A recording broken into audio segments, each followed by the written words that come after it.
Budget పై ఇంకా స్పష్టత రాని కారణంగానే టీడీపీ నేతలు విమర్శలు చేస్తున్నారని బీజేపీ నేత మంత్రి మాణిక్యాలరావు అన్నారు. బడ్జెట్లో రాష్ట్రానికి న్యాయం జరిగిందని, బడ్జెట్లో చూపకపోయినా రాష్ట్రానికి ఎన్నో నిధులిచ్చారని మాణిక్యాలరావు చెప్పారు.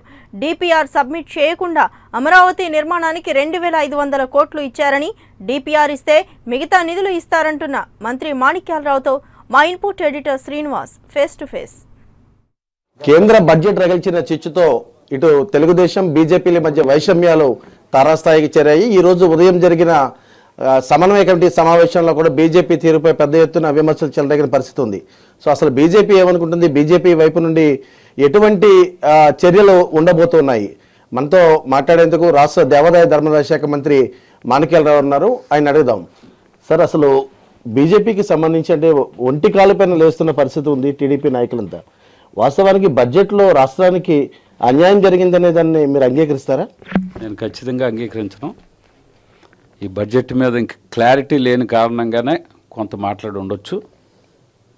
ఖచ్చితంగా ఇంకా రాబోయే 2-3 రోజుల్లో మనం తెలుసుకుంటానికి అవకాశం ఉంటుంది.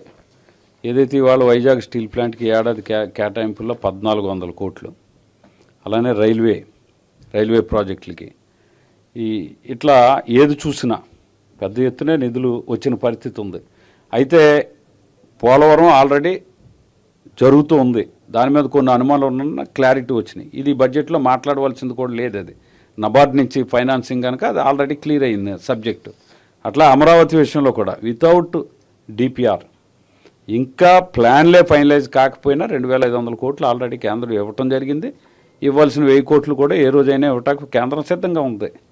అట్లా ఏ విషయంలోనూ కూడా ఆంధ్రప్రదేశ్కి సంబంధించిన ఫండ్స్ విషయంలో చాలా ప్రోయాక్టివ్గా కేంద్ర ప్రభుత్వం ఉంది.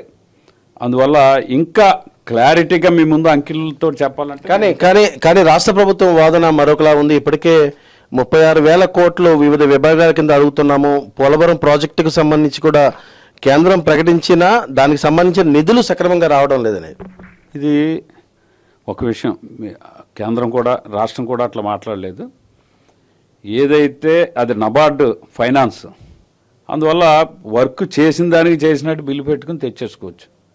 అందువల్ల అది నిధులు రావట్లేదు. బడ్జెట్ అలొకేషనే అవసరం లేనప్పుడు ఇంక నిధులకి కొరత అనే ప్రశ్నే రాదు. అందుకే అది మీరు అర్థం చేసుకుంటాం కానీ బయట అర్థం చేసుకుంటాం కానీ తప్పు అనేది నా ఆలోచన. కానీ బడ్జెట్కు సంబంధించి చూస్తే అంటే లోటు బడ్జెట్ ఉంది మనకి. ఇంకా ఇప్పటికీ కూడా 3,000 కోట్ల రూపాయలు కేంద్రం నుంచి రావాల్సి ఉంది. వాటినైనా అట్లీస్ట్ ఈ బడ్జెట్లో ప్రతిపాదిస్తే బాగుండేదనే ఒక అభిప్రాయాన్ని నిన్న ఆర్థిక మంత్రి కూడా వ్యక్తం చేశారు. అదే దీని మీద ఇంకా నేను కూడా క్లారిటీ చూడవలసిన అవసరం ఉంది. ఖచ్చితంగా నాకున్నది మా నాయకత్వం మీద విశ్వాసం, ఆంధ్రప్రదేశ్ ప్రభుత్వం మీద నమ్మకం. వాళ్ళు ఇస్తారో వీళ్ళు చేయగలరా అనేది నమ్మకం ఉంది నాకు. ఖచ్చితంగా ఈ బడ్జెట్ కాపీ నేను ఇంకా తీసుకోవాలా. ఇవాళ రేపట్లో నేను స్టడీ చేయాలా. నేను కూడా పేపర్ల ఆధారంగానే మాట్లాడుతున్నా.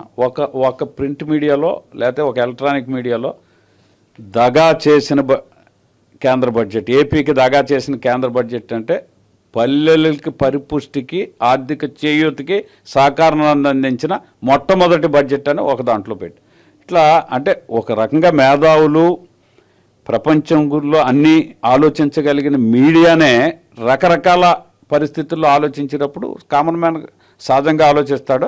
నాకైతే ఖచ్చితంగా అభివృద్ధి నా ఎన్ఐటి విషయంలో నేనైతే నాకున్న ప్రాక్టికాలిటీ ఏదైతే ఉందో ఇక్కడ ఉన్న ఫిగర్కి నువ్వు పని చేయించడం ద్వారా తెచ్చుకునే ఫిగర్కి ఏపీ ఎన్ఆర్జీఎస్ నాకు ఒక ఉదాహరణ. బడ్జెట్లో ₹1 కేటాయించరు ఈ రాష్ట్రానికి ఎంతని, కానీ 8,000 కోట్లు మనం తెచ్చుకోగలిగాం. ఈ రకంగా ఆలోచించగలిగితే పని చేసేవాడు ఎంతైనా కేంద్రం నుంచి తెచ్చుకోవచ్చు. ఇది ఆంధ్రప్రదేశ్ ప్రభుత్వం పని చేసే ప్రభుత్వం కనుక మరి తెచ్చుకుంటా. మరి కాసేపట్లో కేబినెట్ సమావేశం స్టార్ట్ అవుతబోతుంది. అంటే మార్నింగ్ వాళ్ళు వ్యక్తం చేసిన అభిప్రాయాలు చూస్తే ఇప్పుడు కేబినెట్లో కూడా అదే అంశం ప్రధానంగా చర్చకు వచ్చే అవకాశం ఉంది. బీజేపీ నుంచి ప్రాతినిధ్యం వహిస్తున్న మీరు ఖచ్చితంగా దాన్ని అడ్డుకునే ప్రయత్నం చేస్తారు. ఫిగర్స్ ఏదైతే ఫిగర్స్ మీద నాకు కూడా క్లారిటీ లేదు కనుక వాళ్ళ దగ్గర క్లారిటీ ఉండుంటే నేను కూడా కాపీ తీసుకుంటాను, చూసి నేను స్టడీ చేస్తాను. ఏదైనా ఉంటే ఉన్న విషయాన్ని నేను కూడా మాట్లాడతాను క్యాబినెట్లో. మెజారిటీ నాయకులు అయితే అటు కేంద్రం నుండి ఎంపీలు బయటకు రావాలనేది ఒక నినాదాన్ని, ఒక వాదనను కూడా గట్టిగా వినిపించారు. సో ఇక్కడ ఒకవేళ అదే పరిస్థితి వస్తే మీరు కేబినెట్ నుంచి బయటకు వచ్చేది మీరు సిద్ధంగా ఉన్నారు?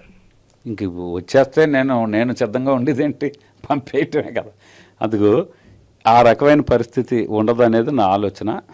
ఎందుకంటే ఎవరో మాట్లాడింది ఎవరు మాడితే వాళ్ళు ఏది మాట్లాడితే అది కరెక్ట్ కాదు. ఆ పార్టీ నాయకుడు నా పార్టీ నాయకుడు, నాకు ఆల్ ఇండియా పార్టీ డెసిషన్ తీసుకోవాలా. నేను అలయన్స్ గురించి మాట్లాడగలిగిన స్థాయి నాది కాదు. అట్లానే ఇప్పుడు ఎవరైతే మీడియాలో మాట్లాడుతున్నారో వాళ్ళది కూడా అవునని నేనైతే అనుకుంటలేదు. ఆ పార్టీ నాయకత్వం కానీ నా పార్టీ నాయకత్వం కానీ డెసిషన్ తీసుకుంటే వాళ్ళ డెసిషన్ ఏదైనా మేము ఓబే చేస్తే అలా. Thank you. ఆంధ్రప్రదేశ్కు సంబంధించి కేంద్ర ప్రభుత్వం ఇచ్చిన ప్రతి హామీని కూడా నెరవేర్చే దిశగా కేంద్ర ప్రభుత్వం ప్రయత్నం చేస్తుందనేది మాణిక్యాలరావు మాట.